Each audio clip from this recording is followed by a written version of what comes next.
Hello, this is Thomas John, aka Tom Welsh, and we're going to take a look at this right here. This is going to come out of its case and off to its new home. We have a Palatoy Trilogo.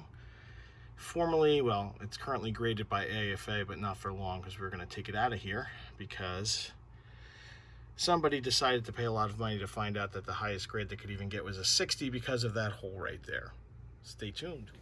All right, so you may be wondering, why are you even taking this out of the plastic? Well, there's no protection.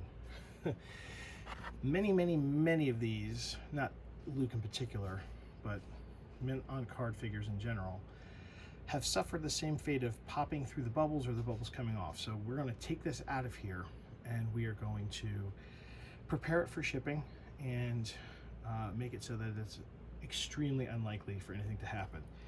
So the first thing we want to do is we want to find the best approach, and I am going to probably go from this corner right here.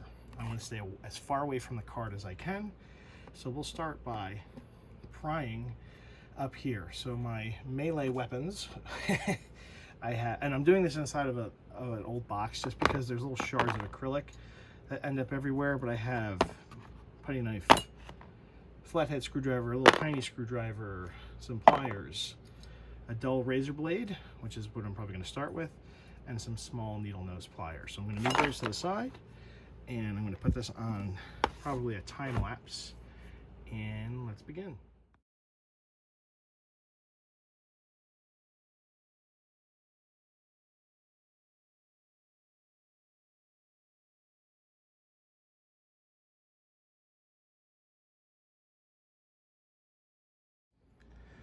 Okay, I'm stopping here because I managed to carefully pop off this back, which held this top bracket, which now means I can very carefully slide out the card,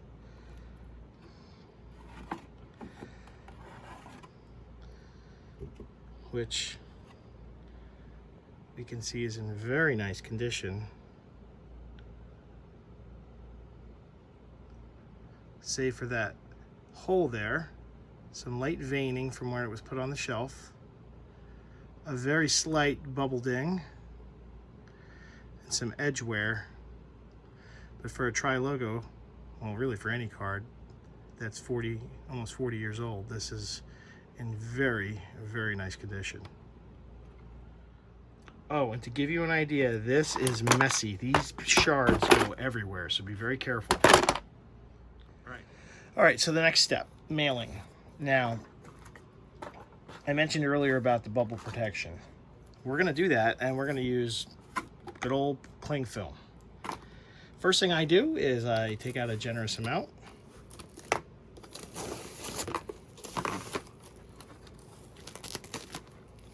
And we are literally going to surround the entire bubble gently, not with a lot of pressure, and stick it to itself. Okay? This will hopefully insulate the figure from any jarring during transit. I'm going to do another swoop around there. Stuff is cheap, so use it. Okay, there's the first one. The entire side of the bubble is now surrounded. It's all stuck to itself. There's no tape involved. Second thing I'm going to do, you can get these for free from the U.S. Postal Service. This is a priority mailing flat rate box. Actually, maybe it's not a flat rate box. It's a priority mail box, but it's slightly bigger than that flat rate. Here is the size, okay? I got a whole bunch of these delivered to my door for free. It happens to be the perfect size for shipping one of these. I take a comic book board and I cut it a tiny bit larger than this, so that when I place it on top of here, it literally just makes it. And this will also fit perfectly inside of here when this is made up. So now all I'm going to do is I'm going to reinforce the front of the bubble, but I'm going to do that by very carefully wrapping this in cling film. Now you may be thinking, this is nuts. No, I'm not. I've done this many times rather than building a little cardboard coffin and all that stuff. The cardboard coffins are fine, but if anything shifts, that's going to push and put pressure. This is meant to hold everything, so it's not going to be perfect the first time, but you're going to try to get it lined up as you go. Again, I'm putting really no pressure on this. Okay, now that I have this, I'm going to line it up. I'm going to start to fold these over, and I'm going to cut this here. So now I have my first wrap. Okay. This is now putting some pressure here on the bubble itself without actually giving it stress. Okay, this is going to hold everything all nice and neat. Now I'm probably going to slice this a little bit more here, and the reason is I want this to lay flat because I'm going to put bubble wrap to build this up. So hang on.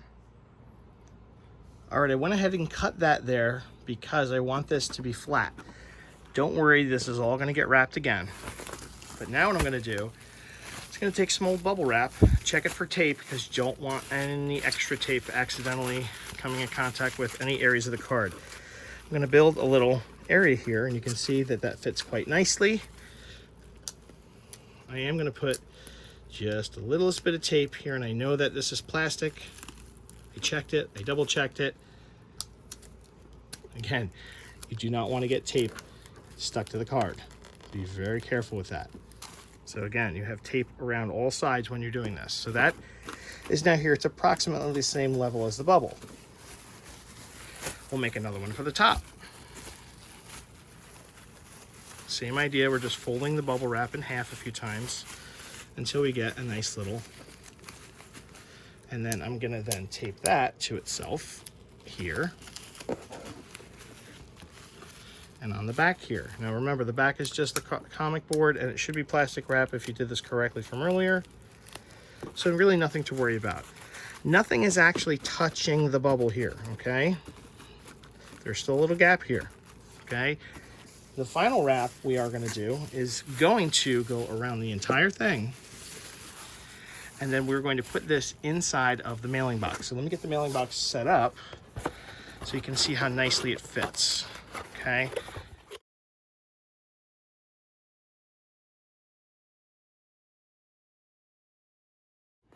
Oops, we want to make sure the bottom is flat. So if we look at this, let me redo this because that is not what I want. I want this to be flat. So I'm going to take this out and I'm going to readjust this other bubble wrap because that's getting bunched underneath. So maybe this is a little too long.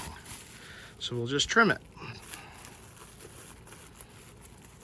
Okay, so I cut that a little shorter. Now this will be able to fit, hopefully, in the top of this box.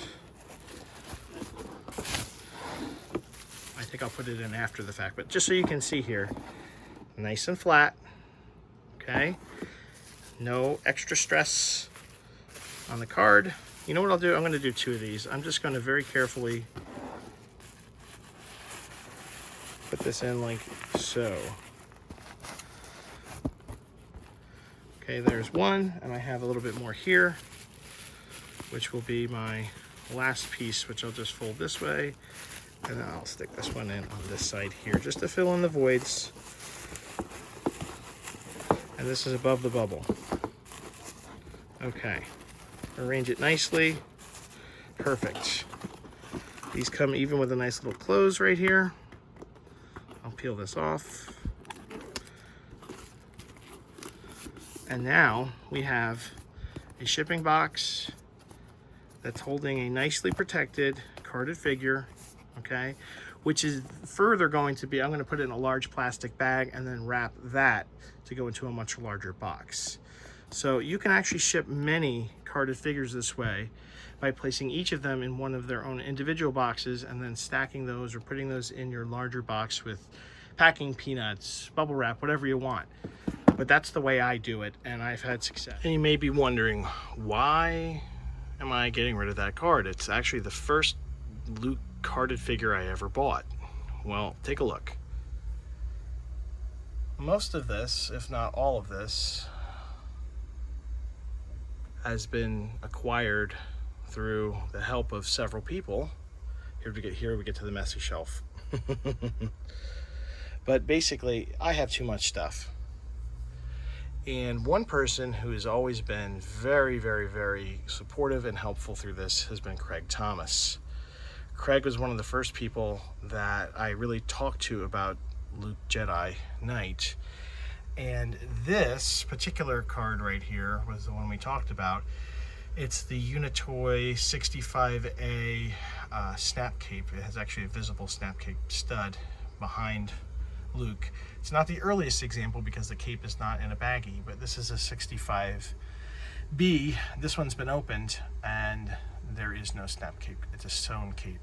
So knowing Craig actually was interested in that Trilogo when I got it, it's one he doesn't have. He asked me one day if I ever decided to sell it, let him know. So I decided that if he wanted it, it was for sale, but it wasn't going to be offered to anyone else. And not that I sold it for a profit or anything like that, but to keep things in the collecting community and to get it into a collection rather than a reseller is what I am all about. And this is another example of a great, sorry about the glare, another one that I was able to get from another wonderful collector, Javier Suarez, or if you know him as his real name, but Javier in the Spanish groups helped me with this particular PBP card back. So again, I hope Craig enjoys this card. It will be sent soon. All right, cheers.